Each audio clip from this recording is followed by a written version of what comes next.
दोस्तों आप सभी को पता है कि आपके जो सिलेबस से है वो कुछ चैप्टर्स के कुछ टॉपिक हट चुके हैं।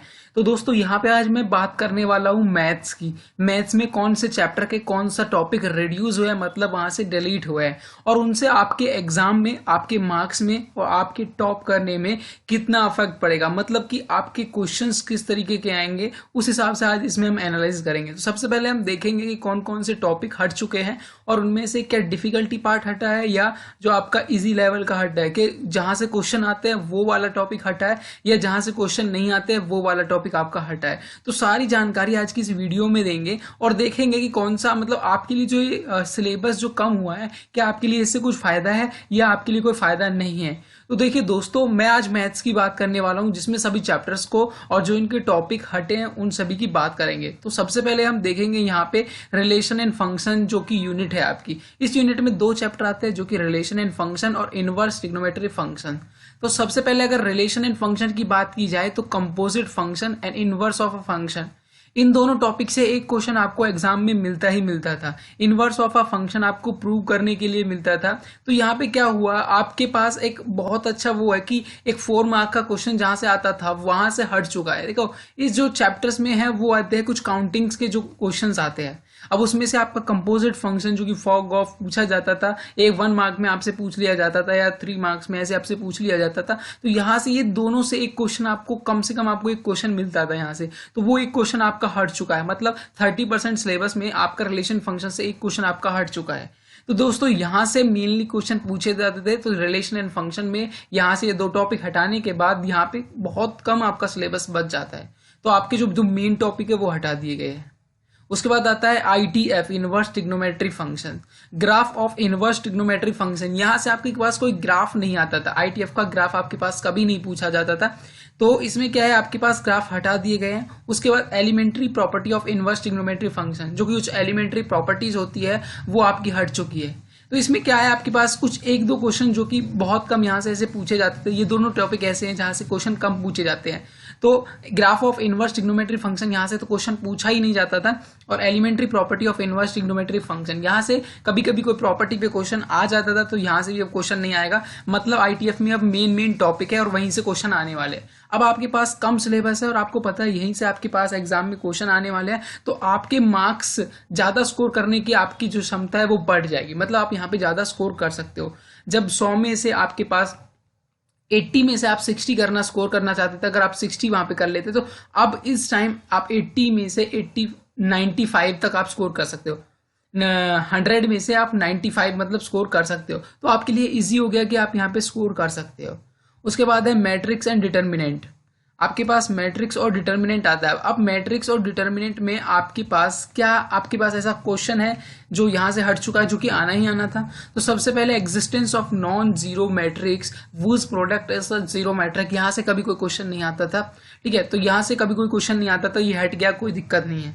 Concept of elementary row and column operation, जो कॉन्सेप्ट था रो कॉलम ऑपरेशन से क्वेश्चन आपको बहुत मिलता था, और मैं कहता हूं कि आपको 10 साल में कोई 1-2 साल होगा जहां पे नहीं आया, बल्कि वो क्वेश्चन आता ही आता था, जिसमें आपको एलिमेंट्री रो और कॉलम ऑपरेशन से आपको क्या इनवर्स प्रूव करना पड़ता था।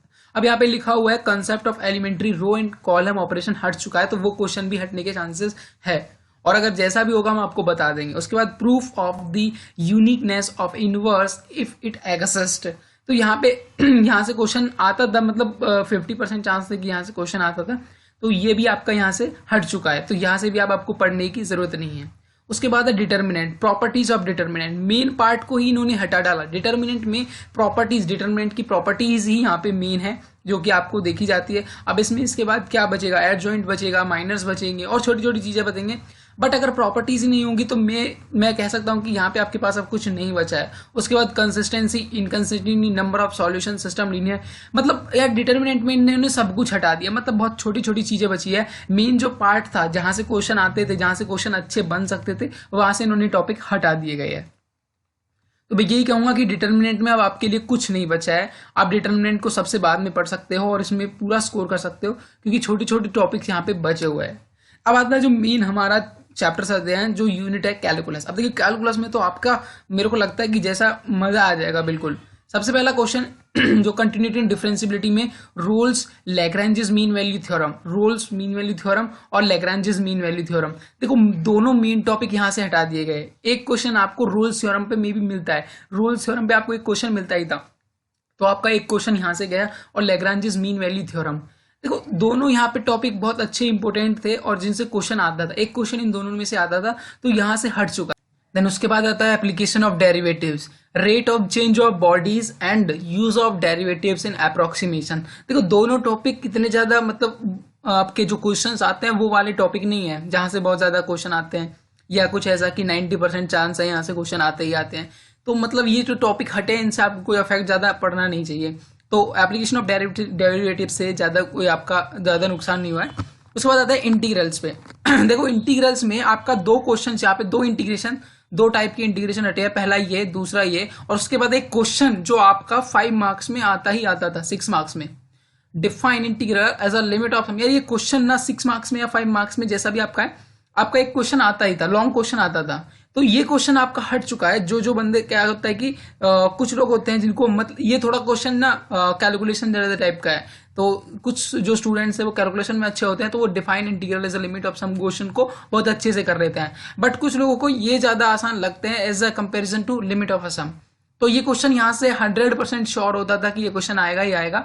उसके बाद ये दो टाइप के क्वेश्चन हटे हैं, इनसे ज्यादा कोई आपको अफेक्ट नहीं पड़ेगा। ये दो टाइप के क्वेश्चंस आप छोड़ देना, तो इंटीग्रल में से ज्यादा कुछ आपका हटा नहीं है, बट एक क्वेश्चन ये जरूर आता था, तो ये अब यहाँ से हट चुका है।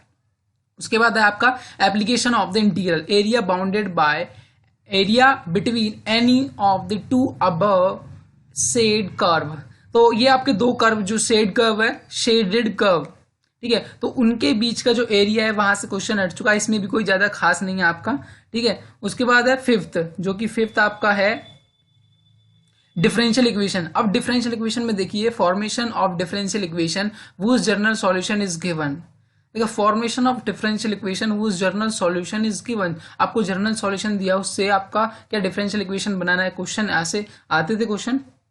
उसके बाद solution of linear differential equation of the type of dx by dy plus p x equals to की, where p and q are the function of y is a constant. तो ये क्वेश्चन आपका आता ही आता था, ये जो वाला क्वेश्चन है ना लीनियर डिफरेंशियल इक्वेशन, यार ये हटा के बहुत बड़ी गलती हुई है। अगर स्टूडेंट्स के लिए देखे तो स्टूडेंट्स के लिए बहुत बड़ा, मतलब कहते हैं ना कि ये आपका नहीं हटना चाहिए था। ये क्वेश्चन के आने के चांसेस 60 to 70% होते थे, और ये क्वेश्चन बहुत इजी भी होता था, डायरेक्टली फॉर्मूला बेस्ड क्वेश्चन होता था, फॉर्मूला आपको पता है, उसके बाद आपको बहुत आसानी से आप इंटीग्रल कांस्टेंट आपको निकालने था, और उसके बाद आप बहुत आसानी से क्वेश्चन कर सकते थे। तो स्टूडेंट्स के लिए नुकसान है कि ये आपका इजी क्वेश्चन यहाँ से हट चुका है, और ये क्वेश्चन आता ही आता था, तो इसके चांसेस बहुत ज्यादा आते हैं। उसके बाद वेक्टर एंड 3D में से देखें तो वेक्टर में से scalar triple product of vector, तो सिर्फ scalar triple product of vector हटा है, ज्यादा कुछ नहीं है, कोई दिक्कत नहीं है, आपको टेंशन नहीं लेनी है। तो एसटीपी का एक क्वेश्चन आपको बहुत कम चांसेस थे कि एसटीपी पे डायरेक्टली क्वेश्चन आपको मिले, बट एसटीपी पे आपको क्वेश्चन कैसे मिलता था, पैरेललोपाइप का आपको एरिया निकालना था, ऐसे क्वेश्चन आपको मिलते थे। अब 3D में देखें तो angle between two lines, two plane, a line and a plane, इसमें से एक क्वेश्चन आपको 100% श्योर आपको मिलता था। क्या बोला मैं बोला angle between two lines, two plane and a line and a plane, इनके बीच में आपको क्वेश्चन मिलता था, तो एक क्वेश्चन आपका यहाँ से जाता। और इस जो ये क्वेश्चन है ना 3D में जो ये क्वेश्चन है angle between two line, two plane, a line and a plane, इसमें जो क्वेश्चन बनता था वो थोड़ा ट्रिकी, मतलब थोड़ा सा आपके जो इजी लेवल से थोड़ा मॉडरेट लेवल पे पहुंच जाता था। तो यहाँ पे आप कह सकते हो कि आपका एक क्वेश्चन जो मॉडरेट लेवल पे था, मतलब आपको बनाने में थोड़ी प्रॉब्लम होती थी, वो हट चुका है। तो ये आपके लिए अच्छा है।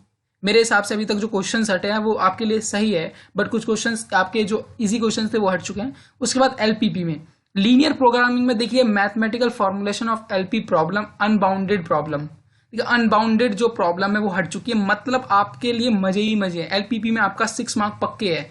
अब की बार मैं कह रहा हूं कि एलपीपी में 6 मार्क, क्योंकि एक क्वेश्चन आएगा पक्का आएगा, और एक क्वेश्चन आपका बाउंडेड रीजन का आएगा, ठीक है, बाउंडेड रीजन का आएगा, और बाउंडेड रीजन का क्वेश्चन करने में ना आपको ज्यादा से ज्यादा 2-3 मिनट लगने वाली है।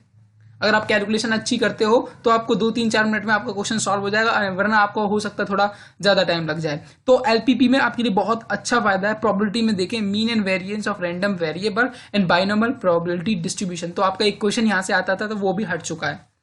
तो जो कंक्लूजन क्या है इसका, जो मैं बताना चाहता हूं वो क्या है, वो ये है कि आपका देखो, जैसे आपके पास प्रोबेबिलिटी है, प्रोबेबिलिटी में से क्वेश्चन हट चुका है, तो आपको ये हटने के बाद बहुत कम सिलेबस आपका बच जाएगा, ठीक है। एलपीपी में आपका एक क्वेश्चन आएगा, वो पक्का है, आपको अगर आप चाहते हो तो वो कर सकते हो, क्योंकि अगर थोड़ा बहुत भी अगर आपने पढ़ा होगा तो।